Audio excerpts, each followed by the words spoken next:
Ever wondered if you're really safe to open up your psychic abilities? You may have heard of negative entities, even demons, and you're concerned that if you become more psychic and tuned in, you will open yourself up more to these negative energies as well.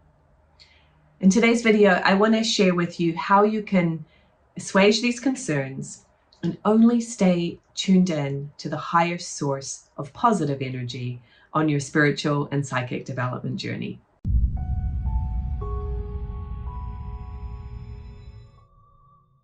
One of the universal truths is like attracts like. Have you ever noticed that your 5 best friends have a similar state of consciousness to you? Otherwise, they probably wouldn't be your friends. They're not exactly like you. They don't all have exactly the same opinions as you, but in a general sense, they have a state of consciousness that aligns with yours. So on an energy level, this is very true. Planet Earth is like a big mixing bowl where souls come to learn and grow. When we don't have that physical body and we're out there in the universe, it is actually much more unlikely that we're going to be interacting with different states of consciousness. It's kind of one of the reasons why we actually come to planet Earth, because it is that way of interacting. So when you're out and about, you're going to see people of all different states of consciousness. And this has nothing to do with their physical body, their race, their religion, etc. It's more of a state of consciousness, right? Newer souls, older souls, and everything in between. In the universe, it is very different. So when we're talking about negative entities, so to speak, I would use the term to describe that, confused souls. When we transition from the physical body, there's really no such thing as death. You just change form. The physical body remains on planet Earth because it's made up of planet Earth things, and your soul part returns home to the universe. When there is no longer the physical body to anchor you to the material world, you will gravitate to a similar state of consciousness. Now, there are souls who have passed on who are still thinking about planet Earth things.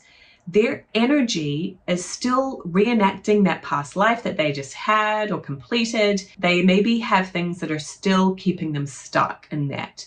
So maybe they're wanting revenge. Maybe they're just very, very in love with their spouse and they don't want to leave them, or their children. Maybe they have regrets, right? So energetically, they're still anchored to planet Earth, and so they kind of will gravitate to a holding zone. And they will also gravitate around souls with a similar state of consciousness. Something is keeping them confused, where they can't release planet Earth. So it could be feelings of sadness, regret, anger, competitiveness, manipulation. Whatever it is, they're going to be in that holding zone. They're going to kind of be around like souls. Now, here's the thing. Because that energy is physically close to us, it's maybe 5 to 10, 15 miles out from planet Earth. If you think about how big the universe is, that's very close to us. Because that energy is close, if you have a state of consciousness that is like anger, you could then tune into those angry, what people sometimes call negative entities. They can influence. If you are sad, you might tune into other souls that are sad and they can start to influence, but they can't penetrate your energy unless you have a similar state of consciousness yourself. Again, like attracts like. So the reality is that all of us are experiencing this to a certain extent already. And it's not just those souls without bodies in the holding zone. It's also people around us, right? If we tune into a certain state of consciousness, or they're impacting us, they're close to our environment, we can pick up and feel their feelings. If you don't have any of that yourself, right? So maybe a person is very angry about something and you just don't hold anger at all, it will just kind of slide off you. You don't even kind of feel it. It doesn't have much impact. But if you have even a glimpse of it yourself as well, it may not be to the same degree as the other person, but it could be to some degree.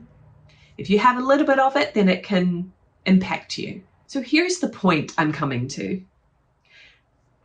Opening up and developing your psychic abilities does not make this scenario that I've been describing any more likely or less likely. It's already happening. You are already energy. You are already tuned in. Okay? So you are feeling the impact of this regardless. So it's kind of a fallacy to think that, oh my gosh, if I develop my psychic abilities, I'm going to be more tuned into negativity, because the reality is you already are, whether you open yourself up more or not. In one of the consultations that I do, it's called the Gifts and Guidance Orientation Profile. I'm certified through the Waisawas College to do this consultation. One of the things that we check for a person is their percentage of spiritual sensitivity. So if a person has 90% spiritual sensitivity, their radar of energy is very strong.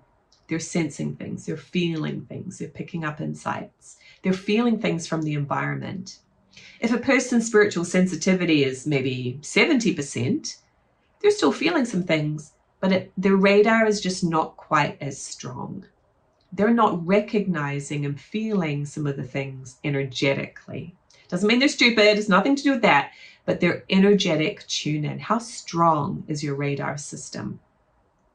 So as you learn the techniques and tools, such as in my Psychic Gifts Expansion program, your spiritual sensitivity is going to increase. And that can mean that you're more tuned into negative things, but it also means that you're more tuned into positive things. So how can you avoid picking up on negative entities? Dare I say it, demons? I don't like that word, but it is a word that's out there. Remember, like attracts like. So if you encounter a soul that's very sad and you're not holding any sadness, you're not going to pick up on that at all. It's not something to be concerned about, because opening up your awareness is going to have so many more positive benefits than not doing that at all. Because as you become more tuned in, you're going to get messages from your angels, your spirit guides, that can guide you to your life purpose. You can get guidance on how to be in the right place at the right time. And this is why I encourage you to be on a personal development journey alongside a spiritual development journey. Because you will be growing yourself and you will be starting to recognize those little doubts and fears that could attract, energy that's not really you. And you will heal those areas. And you will benefit so much more from being psychic and tuned in than anything that could be outside influencing you. And this is why it's really, really important as you're developing spiritually to learn tools and techniques. Don't do it blindly, okay? So one of the foundational and most important tools that you can learn is called the spiritual cleansing technique. And I'm giving you this tool for free. This is the most important spiritual tool you can learn on your journey. So you can go to communicatewithangels.com/cleansing and learn this simple but powerful technique. What it's going to do is open your aura and create a buffer zone of energy around you so that you're at your highest source and potential, and that it is very hard for anything negative to come in, because your aura is strong and you're cleansed and you're in your most positive, highest vibration.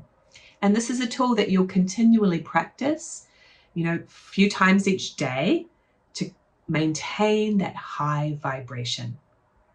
And that's really your best protection, along with having a close connection with your angels who are here to help you, support you, and protect you. The other best tool that you can learn, and this is not really a tool, it's more of a practice and a growth area, is to have clear motives. So what's examples of clear motives versus unclear motives? A clear motive might be, I'm here to be of service. I respect my free will and other people's free will. I will give suggestions, but not commands. Unclear motives might be, I want people to do things my way. I want to get back at my ex for hurting my feelings. Or I hold back because of fear of rejection. As you grow and embody more and more strong values and clear motives, again, confusion, outside pressure cannot penetrate, because you are coming from that higher source of energy. And this is becoming more and more like our angels. Our angels have these clear motives. They have a lot of respect. They have a lot of detachment. They won't tell you what to do. So how can you embody more of those clear motives yourself? And along with the spiritual cleansing technique, you will be, protected and maintaining a positive vibration. Let's face it, here in 2025, there's a lot of manipulative energy out there. There's a lot of unclear motives from what we see in our media and our politicians and other places. So let's be an example. Let's be a way shower of having clear motives, respect, but self-respect as well, right? Not leaving yourself out of the equation, having respect for you and for others. And sometimes that means having boundaries against people that are showing unclear motives against you. You can learn to avoid being blindsided by negativity and be in the right place at the right time for you. There are so many more benefits to being psychic than the concerns. And so I highly encourage you to be on this journey and know that you can learn tools to stay safe and grounded along the way. Now, one thing I hear from my clients a lot is that they really are invested in their spiritual journey, but they find it really hard to be consistent. They want to meditate, they want to have a spiritual practice, but they find that they just really struggle to create that consistency in their life. So if you relate to that, I highly encourage you to watch this video next so you can really learn how to be consistent with your intuitive development journey. I'll see you there.